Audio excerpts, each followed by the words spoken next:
Every great band has chemistry, and sometimes one person in that chemistry becomes the thing that burns the whole experiment down. The 1960s and 70s were full of artists whose genius and whose destruction came from exactly the same place. Here are 10 artists from the 60s and 70s that almost single-handedly ruined their bands. Number 10. Syd Barrett, Pink Floyd. Pink Floyd formed in London in 1965 around Roger Waters, Nick Mason, Richard Wright, and Roger Keith Barrett, known as Syd. Barrett was the band's founder, its primary songwriter, its visual identity, and its commercial draw. The band's early singles and debut album The Piper at the Gates of Dawn, 1967, were built almost entirely on his compositions and his specific quality of whimsical, psychedelic invention. By 1967, Barrett's behavior had become erratic to a degree that was visible and alarming to the people around him. His use of LSD was extreme even by the standards of the era, and the psychological deterioration that followed was profound and well documented. He would stand on stage during performances detuning his guitar rather than playing it. He would stare blankly at the audience for entire songs. He became unreachable in ways that the remaining band members could not compensate for through performance. David Gilmour was brought in as a second guitarist in early 1968, with the initial intention of covering for Barrett while he recovered. By April 1968, the band was making tours without inviting Barrett at all, simply not picking him up on the way to shows. He was effectively removed rather than formally dismissed, which was partly a kindness and partly a reflection of the difficulty of having a direct conversation with someone in his state.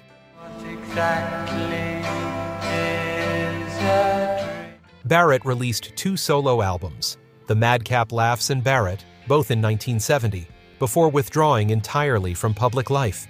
He returned to Cambridge, where he lived quietly, painting and gardening, largely out of contact with his former bandmates. There is a famous and painful account of Barrett appearing unannounced at Abbey Road in June 1975, while Pink Floyd were mixing Wish You Were Here, so changed in appearance that none of them recognized him immediately.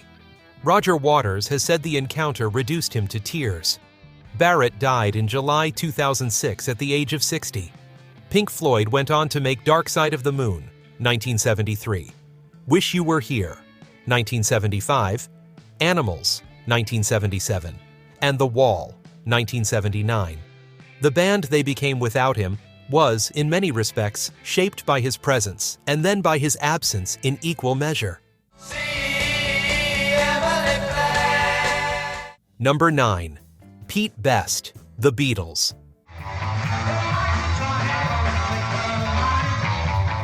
Pete Best was the Beatles' drummer from August 1960 through August 1962, present for the Hamburg years that hardened the band into a genuine touring unit, present for the Decca audition the label famously rejected, and present for the early Parlophone recording tests with George Martin. In August 1962, 1 week before the band was scheduled to begin recording their debut single, Best was replaced by Ringo Starr. The reasons given at the time were musical. Martin had expressed a preference for using a session drummer on the recordings, but the fuller picture, established through subsequent interviews and memoirs, is that the other 3 members had decided Best did not fit the group's dynamic, and that Ringo, then drumming for Rory Storm and the Hurricanes, was the better choice on every level.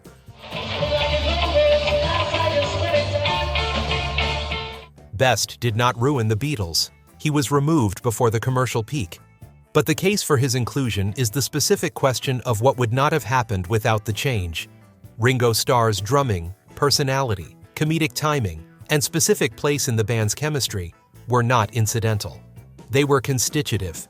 The band removed someone and became definitively themselves. Best has spoken across the subsequent decades with a combination of understandable bitterness and eventual equanimity about one of the more significant near misses in music history.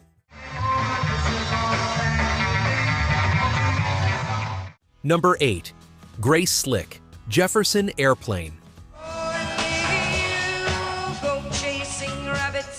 Grace Slick joined Jefferson Airplane in October 1966, replacing Sina Tolley Anderson, and her arrival transformed the band's commercial profile immediately.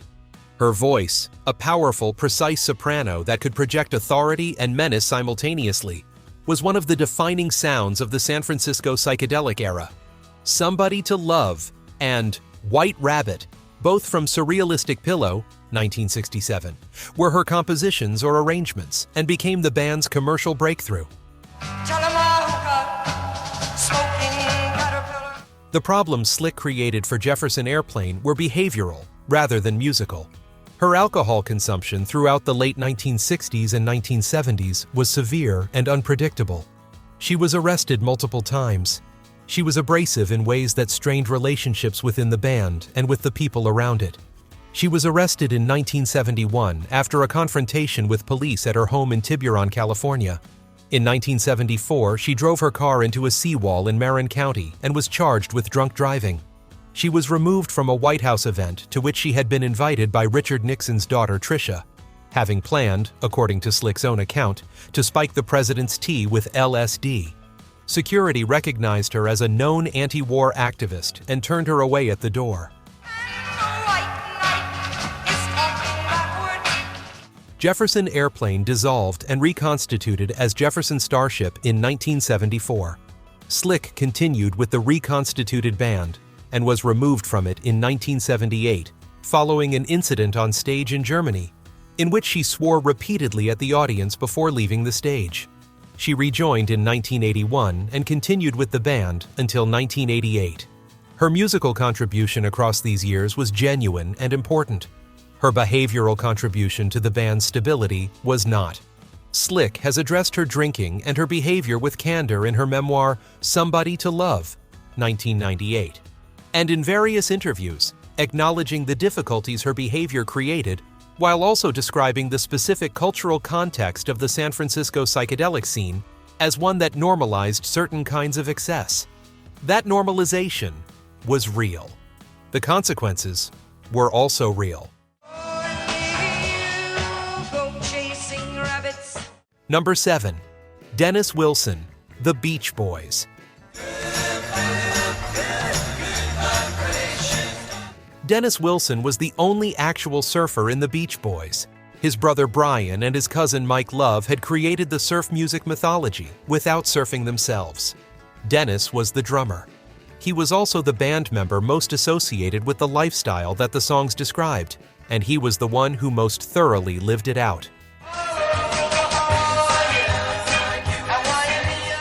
The specific near destruction Dennis brought to the Beach Boys was multifaceted.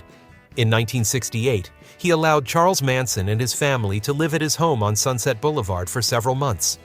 During that period, Manson and his followers consumed what Dennis later estimated at approximately $100,000 worth of resources, ran up debts in his name, and damaged his property. Dennis also contracted gonorrhea, which he attributed to his time with the commune. Manson used Dennis's professional connections, including an introduction to Terry Melcher, the record producer and son of Doris Day, in an attempt to advance his recording career. Dennis eventually had to vacate his own home and move out to escape the situation. He paid for studio sessions in which Manson recorded material that was never commercially released. It was, by any measure, one of the stranger episodes in the history of a band whose history contained many strange episodes. Throughout the 1970s, Dennis's substance use worsened.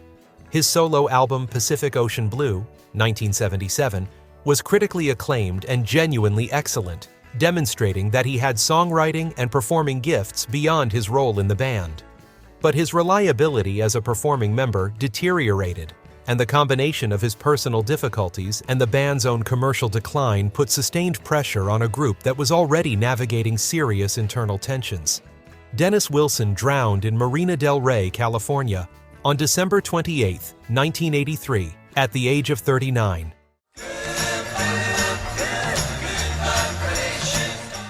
Number 6. Keith Moon, The Who.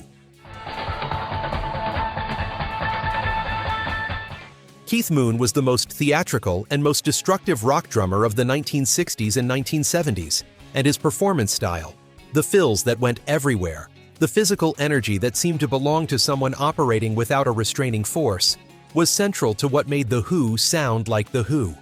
He was also responsible for a sustained campaign of hotel destruction, personal excess, and impulsive decision-making that cost the band significant money, goodwill, and occasionally legal standing throughout his time with them. The Flint, Michigan incident of 1967, in which Moon reportedly put cherry bombs in a toilet at the Holiday Inn, resulted in permanent banning from Holiday Inn chains and contributed to the general reputation that made hotel bookings difficult for the band throughout their touring years. Moon threw television sets from hotel windows with such regularity that it became a cliché of rock excess, associated specifically with him. He drove a car into a swimming pool. He appeared at various events in states of intoxication that made coherent performance or conversation impossible. Pete Townshend and Roger Daltrey managed the tension between Moon's destructive behavior and his indispensable musical contribution for nearly 2 decades.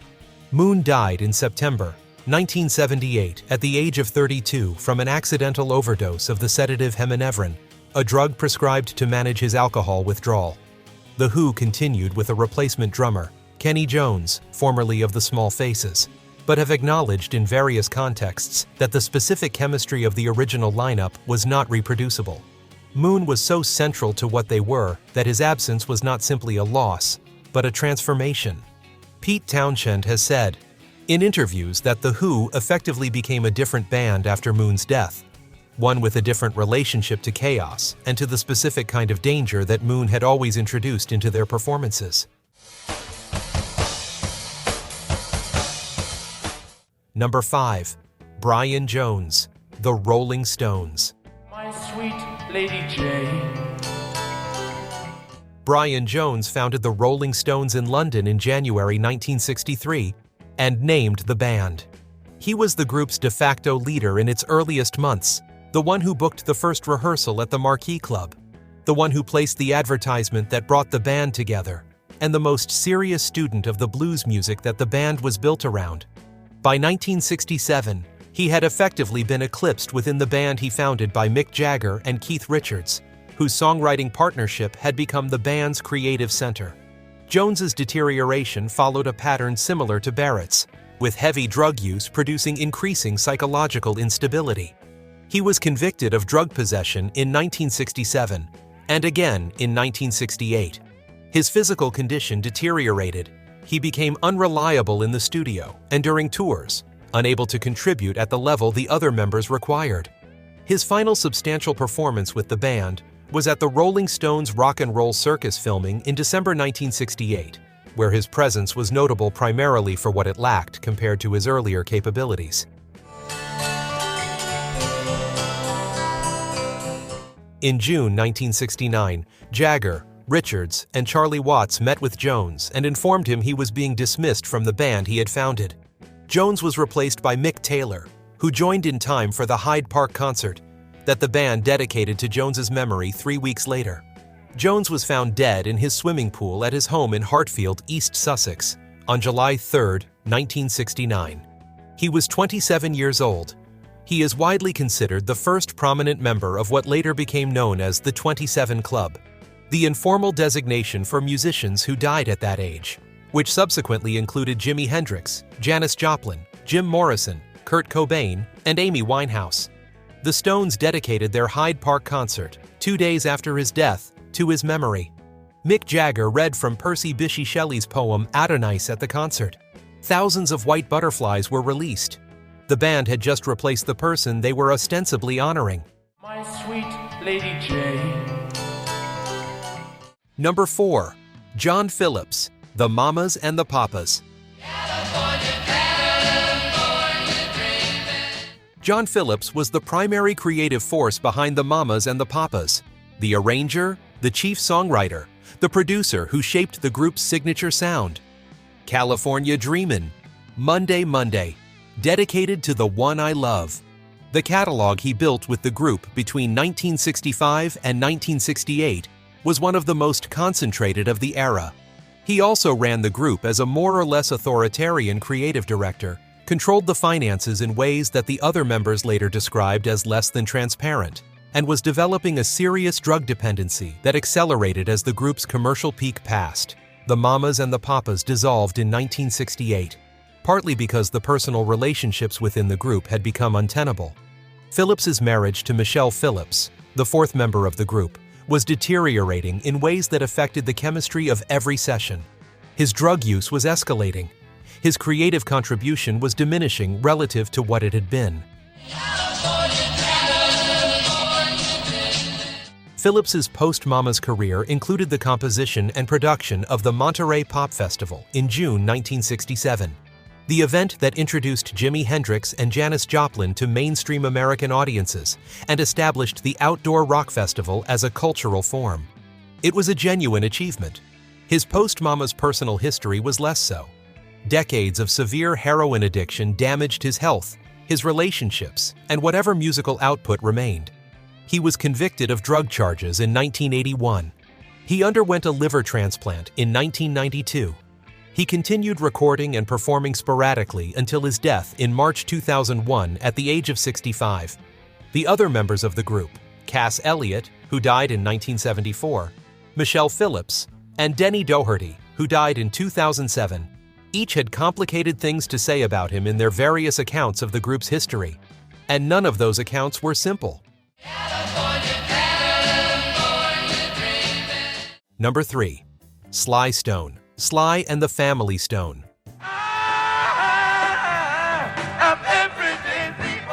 Sly Stone, born Sylvester Stewart in Daly City, California, was the creative architect of Sly and the Family Stone. Its songwriter, arranger, producer, lead vocalist, and the source of the specific vision that made the band one of the most influential in American music. The band's commercial peak between 1969 and 1971 produced recordings: Everyday People, Thank You, Verlaten Me Be Mice Elfigen, Family Affair, and the album There's a Riot Goin' On, that permanently influenced the development of R&B, funk, rock, and hip-hop. By the early 1970s, Sly's drug use, primarily cocaine and PCP, was affecting his reliability in ways that were visible and costly. He began missing tour dates, sometimes arriving at venues hours late or not at all. He moved into a tour bus that became a kind of mobile fortress, surrounded by an entourage that was not entirely focused on his professional interests. Relationships within the band deteriorated as members dealt with an increasingly inaccessible creative center.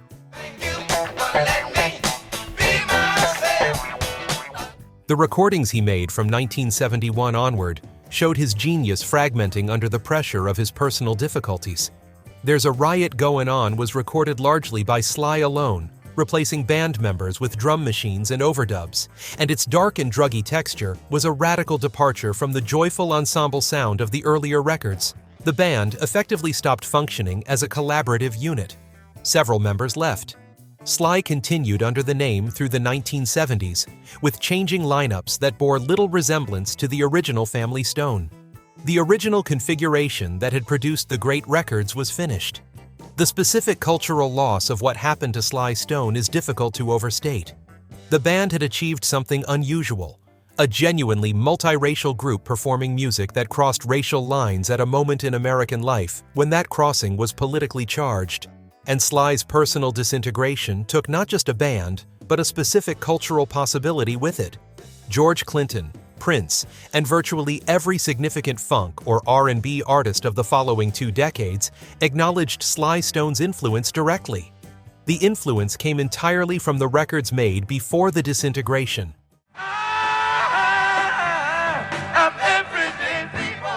Number 2. Roger Waters, Pink Floyd, Part 2.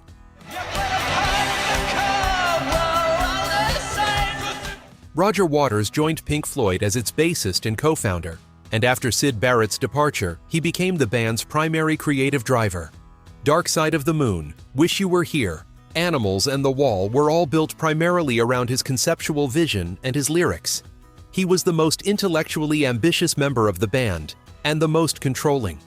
By 1979, with The Wall, Waters was essentially directing a project that left David Gilmour, Nick Mason, and Richard Wright with limited creative autonomy. Wright was fired from the band by Waters during the Wall tour, though he appeared as a salaried musician because he was contractually required and did not receive a band member credit on the album. Waters' communication style with the other members had become, by most accounts, contemptuous. In 1985, Waters announced that Pink Floyd was finished and that the name was effectively his to retire. Gilmour and Mason disagreed, continued recording as Pink Floyd, and released A Momentary Lapse of Reason in 1987, without Waters. Waters sued to prevent them from using the name and lost. He then spent years in interviews explaining why the Gilmour-led Pink Floyd was not, in his view, the real Pink Floyd. He had a point, in the sense that the specific combination of his conceptual ambition and Gilmour's guitar and vocal gifts was what the band's greatest works required. He also had the right to leave, which he exercised. The argument about authenticity and ownership in rock bands has few cleaner examples. The Gilmour version toured to enormous audiences and considerable commercial success. Waters began his own successful solo touring career. The two parties have had limited interaction since, with the exception of a one-time Live 8 reunion performance in July 2005, which Waters has described as having been emotional, and Gilmour has described with somewhat more restraint. The relationship has not been repaired in any meaningful sense. We don't need no education. Number 1. Graham Parsons, The Byrds, and the Flying Burrito Brothers. Graham Parsons joined the Byrds in January 1968 and was a member of the band for approximately 8 months. In that time, he exerted an influence on their direction that permanently altered their trajectory, pushing them away from their established folk rock and psychedelic sound toward a country-influenced synthesis that resulted in Sweetheart of the Rodeo, August 1968, now recognized as one of the foundational recordings of country rock. He then refused to tour South Africa with the rest of the band, citing his objection to apartheid, and effectively ended his tenure with the group. Roger McGuinn later said Parsons was encouraged in this decision partly by Mick Jagger and Keith Richards, with whom he had recently become friendly, a friendship that would eventually contribute to his death. In the months before Sweetheart of the Rodeo was released, it was discovered that Parsons had signed a prior deal with RCA Records that prevented his lead vocals from appearing on certain tracks. Most of his lead vocal performances had to be replaced by Roger McGuinn. The album that Parsons had shaped creatively was released in a form that significantly understated his contribution to its recording. I was right beside you. He went on to form the Flying Burrito Brothers with Chris Hillman, releasing The Gilded Palace of Sin in 1969, which deepened and extended the country rock synthesis he had been developing. His association with Keith Richards in the early 1970s pulled him into a lifestyle centered on the Stones' orbit and its specific excesses. He died in September 1973 in a motel room near Joshua Tree National Monument, California, from a drug overdose. He was 26 years old. In death, and through the influence of Sweetheart of the Rodeo on artists like the Eagles, Emmylou Harris, and the entire country rock tradition of the 1970s, Parsons became one of the most influential musicians in American popular music. The 8 months he spent with the Byrds cost them their existing sound and gave American music a new one. Whether that was ruination or transformation depends entirely on where you were standing. For the Byrds, who had their sound redirected and their lineup destabilized in the space of 8 months, it was difficult. For American music, it was one of the more productive disruptions of the decade. If any of these sent you back to the records, hit the like button and subscribe. There are more stories like these waiting.